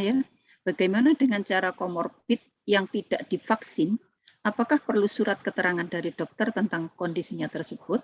Karena katanya ngurus apa-apa nanti harus menunjukkan sertifikat sudah vaksin. Monggo. Ya ini yang videonya, makanya tadi kenapa di dalam paparan saya carilah media yang baik, yang selalu positif gitu sih, yang fokusnya selalu positif, jadi tidak kemudian semua ditelan mentah-mentah gitu ya. Nah kalau umurnya 2,5 tahun, dan tidak semuanya tidak akan vaksin sebenarnya. Sekarang kita lihat kan ya hampir semuanya ikut vaksin.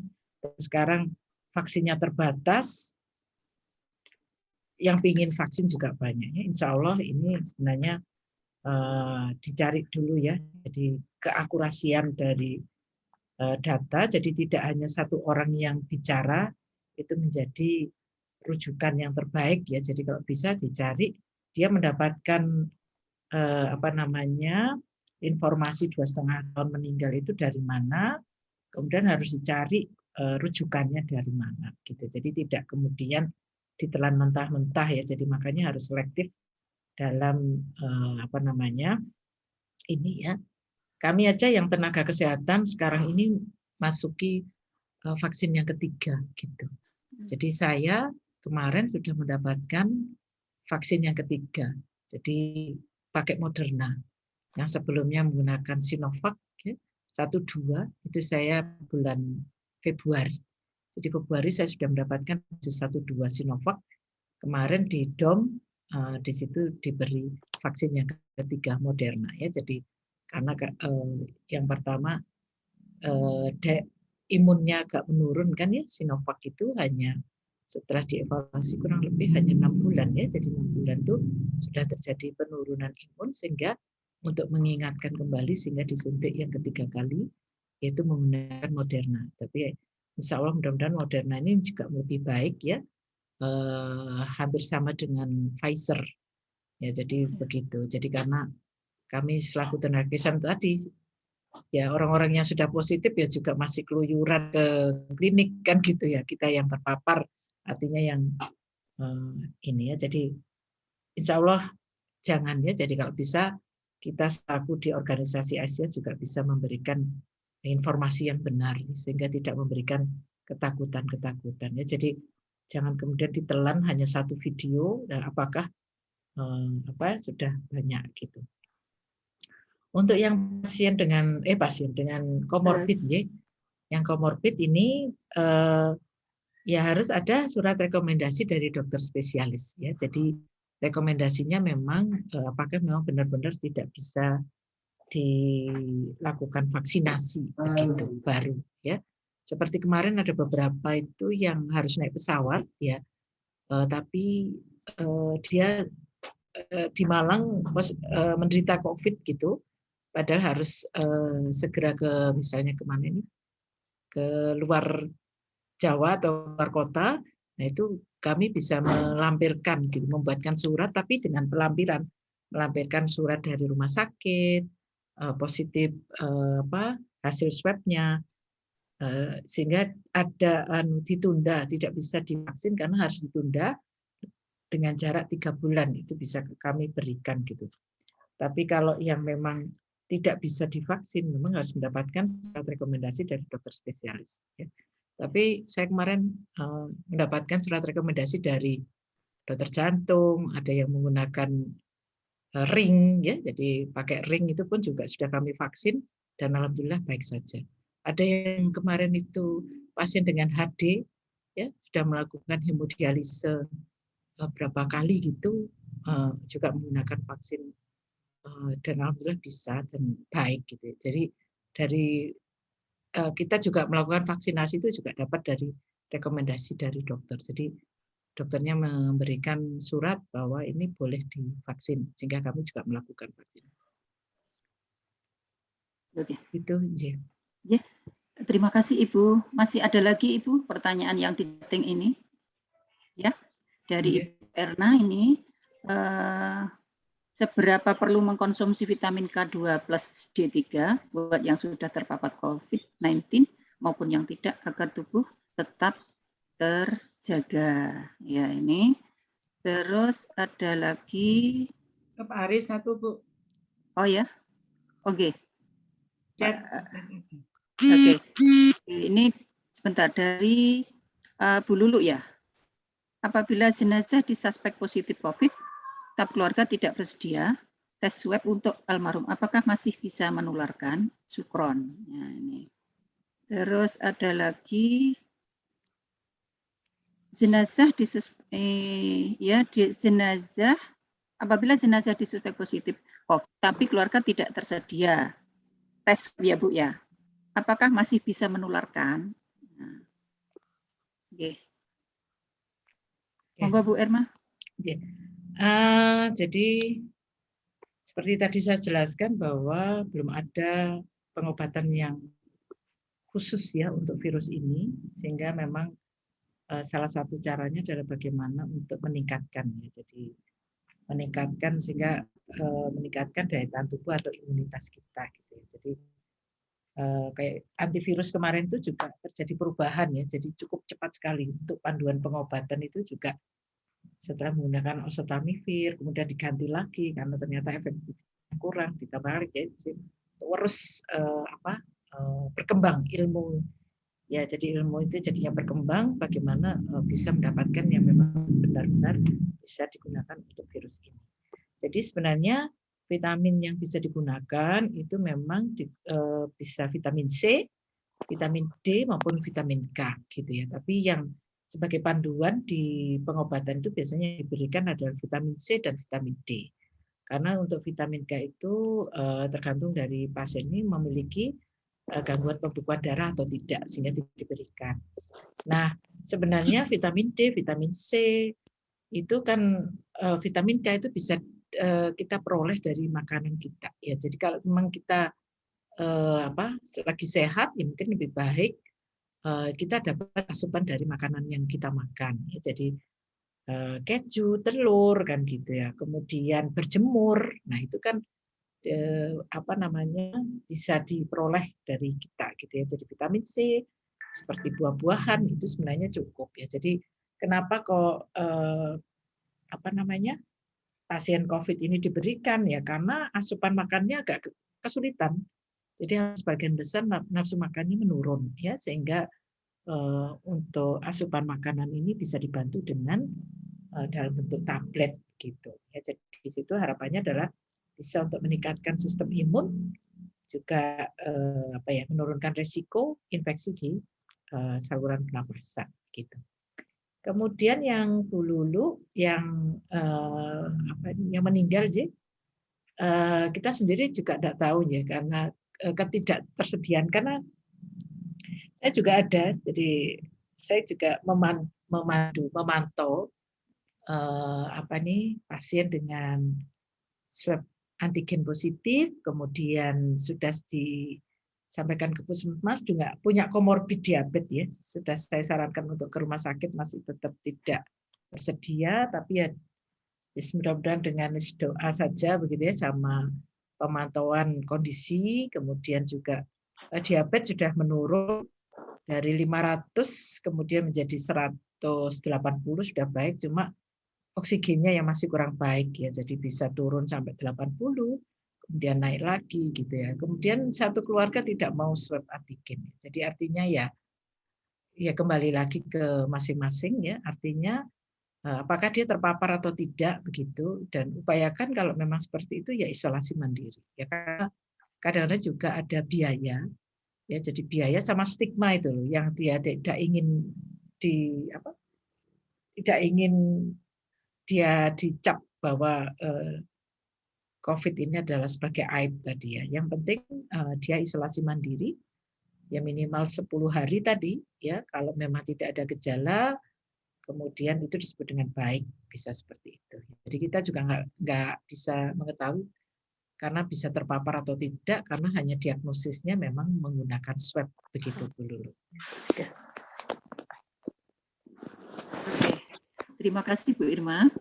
Ini untuk pertanyaan kepada Bapak Dr. Haris dari Ibu kita, Ibu Sri Herawati. Apakah bisa kita lakukan sholat gaib pada saat ada saudara kita yang meninggal di tempat kita masing-masing? Ini mungkin yang meninggal dalam keadaan COVID kali ya, Pak ya. Oke, monggo Pak Aris. Jadi itu namanya sholat gaib. Jawabnya singkat saja, boleh. Boleh ya. Dasarnya mana? Dasarnya adalah Nabi pernah mengajak para sahabat untuk sholat gaib terhadap jenazahnya Raja Najasyi. Boleh juga dilakukan di kuburannya. Nabi pernah melakukan sholat gaib terhadap penjaga masjid yang meninggal dunia, yang para sahabat tidak mengabarkan kepada beliau. Setelah beberapa hari tidak kelihatan, ditanyakan mana yang biasanya nyaponi masjid kok tidak ada. Loh, Rasulullah itu kan sudah meninggal. Loh, saya kok tidak dikasih tahu. Ya, tunjukkan saya kuburannya. Lalu Rasulullah datang ke kuburannya melakukan sholat gaib di sana. Jadi bolehlah atas dasar itu Majelis Tarjih ya membolehkan melakukan sholat gaib. Tidak dikaitkan dengan sebab tertentu. Ya, tidak dikaitkan dengan sebab tertentu, ya. Boleh dilakukan ya lebih dari waktunya saat itu. Ya. Lebih dari waktunya saat itu. Misalnya baru tahu seminggu setelah itu lalu sholat gaib boleh. Sholat gaib boleh dilakukan sendiri, boleh berjamaah. Mekaten Bu yang bertanya. Ya, terima kasih itu Bu Era jawabannya dari Bapak kita. Oke. Masih ada waktu ini. Itu kan misalnya di masjid atau tadi itu contohnya kan di kuburannya Pak ya. Kemudian ini kan kemarin ada pertanyaan juga ke Majelis Tabligh di PDA ya. Ini kemarin jadi diskusi kita. Kalau di Tarjih itu kan memang karena waktu itu tidak ada kaum muslimin di situ, ya kan? Ya, kemudian dilakukan sholat oleh Rasulullah. Tapi kalau misalnya seperti ini sudah ada yang menyolatkan, apakah kita kemudian melakukan sholat gaib? Misalnya kan kemarin beruntun seperti itu, loh. kemudian kita diajak untuk sholat gaib seperti itu. Gimana, Pak Aris? Oke. Boleh, Bu. Yaitu dasarnya yang tadi itu, bahwa ada yang sudah meninggal, yang nyaponi masjid tadi itu kan di Madinah, dan pasti sudah disolati oleh orang Madinah. Tapi Nabi tetap melakukan sholat gaib ya untuk orang yang nyaponi masjid tadi. Jadi boleh dilakukan di rumah masing-masing sendiri juga boleh, di masjid bersama-sama juga boleh, di kuburannya juga boleh. Pekatan Bu Hera. Terima kasih. Ada lagi nih Bu Irma ya, untuk Bu Irma ya. Bagaimana menyikapi tetangga yang ada gejala COVID tetapi tidak mau dibawa ke puskesmas karena ketakutan yang berlebihan sehingga membuat tetangga sekitar menjadi resah. Sementara kita mendatangkan dokter ke rumah juga susah. Yang pertama. Terus ada lagi bagaimana orang yang terinfeksi corona tanpa gejala, amankah divaksin? Ini dari mana ini? Eti. Yang pertama tadi dari Bu Daris. Terus bagaimana kalau sudah vaksin Sinovac, yang kedua bulan Mei, terus kena COVID, apa nanti perlu vaksin lagi? Karena saya tenaga pendidik dari Ibu Rahayu Purwodadi. Nah, ini Bu Irma, monggo dijawab dulu. Ini tadi sudah ya kayak ya, yang vaksin. Jadi vaksinnya sudah. Ya, jadi kalau vaksin 2 kali, kemudian positif, tidak perlu vaksin lagi, gitu ya. Kemudian yang tanpa gejala, gitu, tanpa gejala itu kapan boleh vaksin? Setelah jarak 3 bulan. Ya. Makanya di screening itu kan selalu ditanya, apakah saudara terpapar atau terinfeksi COVID gitu ya. Jadi kalau sudah terpapar ya harus kurang lebih 3 bulan. Jadi misalnya bulan ini terinfeksi, bulan Agustus baru boleh vaksinnya. September, Oktober, November, Desember baru boleh vaksin kembali gitu. Ya jadi harus ada jarak 3 bulan. Jadi kalau kita sudah menyatakan isolasi mandiri kan gitu ya. Jadi isolasi mandiri ya berarti tidak melakukan gitu ya. Jadi tidak memvaksin berikutnya. Kemudian yang tadi yang di rumah ya, di rumah jadi ya ini ya karena sangat ketakutannya sehingga tidak mau diswabkan begitu. Ya mungkin kita juga tidak tahu ya apakah dia memang positif atau tidak gitu. Kayak kemarin itu ada pasien datang muda gitu ya, sudah berobat hari apa begitu, kemudian kontrol kembali, tapi kok nampaknya kelihatannya itu sangat berat gitu ya. Jadi demamnya tinggi, kemudian tenggorokannya sakit gitu ya. Kemudian ada mual, ada muntah, ada diare gitu. Kemudian saya obati, tapi karena di klinik kami itu tidak ada untuk swab, jadi saya sarankan untuk swab ya. Kemudian saya kasih nomor saya. Kalau hasilnya seperti apa, nanti berikanlah ke saya. Kamu sama siapa? Saya dengan ayah saya. Di rumah dengan siapa? Kalau di rumah, ya saya dengan ayah saya sendiri. Oke, ya sudah. Setelah itu, berapa hari kemudian, 2 atau 3 hari kemudian, ternyata menyampaikan, dokter, ternyata saya negatif hasil swabnya, tapi yang positif bapak saya. Begitu. Padahal yang berobat itu anaknya, bapaknya tidak mengeluh. Terus saya tanya, sekarang keluhannya apa, Bapak?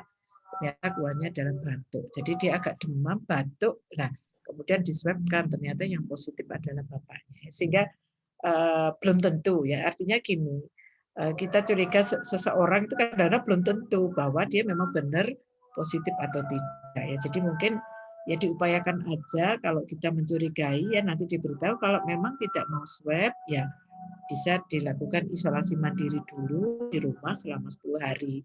Kalau memang tidak ada gejala, baru boleh bisa keluar. Tapi isolasi mandiri juga harus diperhatikan, ya. Jadi makanannya, kemudian obatnya sebenarnya seperti itu. Jadi tidak kemudian isolasi mandiri, dia tidak ada makanan di rumah, dia keluar malah dimarahi sama tetangga. Loh kok keluar-keluar lah, karena di rumah tidak ada makanan ya, jadi seperti itu. Saya mungkin nambahi sedikit yang dari Pak Aris tadi loh. Kenapa kita kok selalu menyamakan gitu ya, menyamakan dengan orang luar gitu. Itu sepak bola kok boleh tidak pakai masker kan gitu ya. Ternyata kan tidak dilihat ya. Selain di swab tadi kan harus ada prokes gitu ya, swabnya. Kemudian ternyata vaksinasi di Amerika, ini informasi dari putranya teman itu ya, itu sudah mencapai 70% dari penduduk Amerika gitu. Sehingga karena 70% berarti kan sudah ada kekebalannya. Nah, kekebalan sehingga itu yang sudah vaksin lengkap 2 kali boleh tidak pakai masker. Tapi ada yang boleh, yang wajib menggunakan masker kalau belum vaksin, begitu. Sehingga kenapa kok selalu disamakan dengan Indonesia gitu loh, bingung saya juga. Jadi Indonesia ternyata sudah digembar-gemborkan masih 20% dari penduduk Indonesia. Sehingga kekebalannya jadi tidak ada gitu. Jadi kan kekebalan seluruh kelompok itu loh. Sehingga jadi menularnya jadi cepat terus. Jadi ya kalau kita lihat di sini kan angka kematian di Indonesia kan cukup tinggi ya, karena angka kesakitan juga cukup tinggi karena baru yang memiliki imunitas itu masih 20% dari penduduk Indonesia. Jadi makanya kenapa harus menggunakan masker dan maskernya harus benar, bukan maskernya di bawah hidung kan gitu ya. Jadi mulut itu kan mana-mana kan mesti tertutup ya, enggak ada mulut yang terbuka kan gitu ya. Jadi kalau mulut kenapa harus dimaskeri gitu. Lah hidung kita ini kan ya mesti terbuka karena ada lubangnya gitu. Yang harusnya dimaskeri kan hidungnya ya. Jadi karena kalau hidungnya ya tentunya hidung dan mulut jadi satu gitu ya. Jadi artinya kita selalu ingin sama dengan orang lain tapi tidak dilihat ke belakangnya gitu. Ketercapaian vaksin aja masih kurang, tapi itu tadi juga ada ketakutan itu juga harus diperhatikan ya, sehingga ya memang harus pakai masker walaupun sudah tervaksin gitu okay? Terima kasih Ibu Irma, Bapak Haris, alhamdulillah untuk Zoom di sore hari ini selesai sudah, dan terima kasih sekali kepada Bapak Ibu yang sudah bergabung, ilmunya luar biasa, sangat bermanfaat bagi kita semuanya. Semoga nanti bisa yang mengikuti ini bisa mengamalkan kepada masyarakat sekitarnya, Bapak Ibu sekalian. Bapak Ibu hadirin sekalian, alhamdulillah acara kita pas jam 15 selesai asyar. Marilah acara ini kita tutup. Sebelum kami tutup, saya selaku pembawa acara mohon maaf lahir dan batin apabila ada kelebihan semata-matanya ke Allah. Nggih, mau foto dulu? Iso ganti tak kucing lu. Oh, foto dulu. Mbak Nabila, Mbak Nabila. Ngono kan Tutup dulu, timut dulu. Nah, monggo. Semua dibuka dulu, nggih. Mbak Sia, foto dulu Mbak Sia. Iya, foto semua. Kalau punya saya ada yang bisa, ada yang enggak. Oke, 1, 2, 3. Berarti tanggung jawab. Oke. Ya. Ampun. Bentar. Dikana bojone. Mbak Nabila di mute. Mbak Nabila suaranya. Mbak Nabila. Oke, sudah Mbak Sia? Belum selesai, slide pertama. Oke. Slide-nya biasa ganti-ganti. Oke, ya siap. Sudah semua? Slide ketiga. Banyak yang ditutup, slide ketiga banyak yang tutup, nggak apa-apa besok. Ya. Ini celengan. Sebenarnya tadi sebagian sudah saya foto kok. Oke. Ampun. Sini sama di foto. 5. Oke. 5 nggak ada orangnya semua ini. Sudah pada sholat. Sudah. Ya. Sebentar bilang, apakah ada pengumuman dari Bu Ruli berkaitan dengan mungkin besok? Iya, Bu Ruli monggo, ada pengumuman? Ya, ibu-ibu yang besok mengikuti suaranya Mbak Ruli putus-putus. Neng deso itu kali. Ya, itu deso. Kanannya deso. Mbak Pat yang bisa ngumumkan? Mbak Pat aja wes mengumumkan. Aduh. Pat, minta tolong diumumkan kegiatan besok. Bentar. Atau Bu Amalia bisa. Wis jelas saiki. Ya. Ibu-ibu mohon beda. Alah nyandet nih. Putus. Ya, Mbak Pat. Mbak Fatma. Monggo, Mbak. Terima kasih. Assalamualaikum warahmatullahi wabarakatuh. Waalaikumsalam warahmatullahi wabarakatuh. Berkenaan dengan sosialisasi stunting, pencegahan stunting, PDA Kota Malang sinergi dengan Majelis Kesehatan, Majelis Publik, Majelis Ekonomi, dan Majelis Pendidikan besok mengadakan kegiatan webinar tentang stunting. Mungkin undangan yang sudah diedarkan oleh Ibu Ketua, Bu Amalia, lalu Ibu Nurwati, mungkin sudah disampaikan ke ibu-ibu. Mohon besok bisa bergabung. Untuk link juga sudah kita tuliskan di leafletnya. Seperti itu. Kapasitas insya Allah mencukupi. Nanti apabila tidak mencukupi bisa gabung via YouTube PDA Kota Malang. Mungkin itu informasi saya, Bu Puji. Terima kasih atas waktunya. Assalamualaikum warahmatullahi wabarakatuh. Terima kasih. Waalaikumsalam warahmatullahi wabarakatuh. Bapak Ibu, Ibu PDA sudah tidak ada pengumuman lagi. Marilah acara di sore ini kita tutup bersama dengan masih ada. Mari kita bersama-sama baca surat Al-Asr dan Kafaratul Majelis. A'udzubillahi minasyaitonirrajim. Bismillahirrahmanirrahim.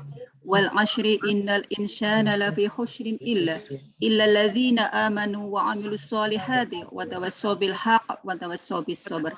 Subhanakallahumma wa bihamdika asyhadu an la ilaha illa anta astaghfiruka wa atubu ilaik. Nasru minallah wa fatun qarib. Ihdinas syiratal mustaqim. Assalamualaikum warahmatullahi wabarakatuh. Waalaikumsalam warahmatullahi wabarakatuh. Matur nuwun.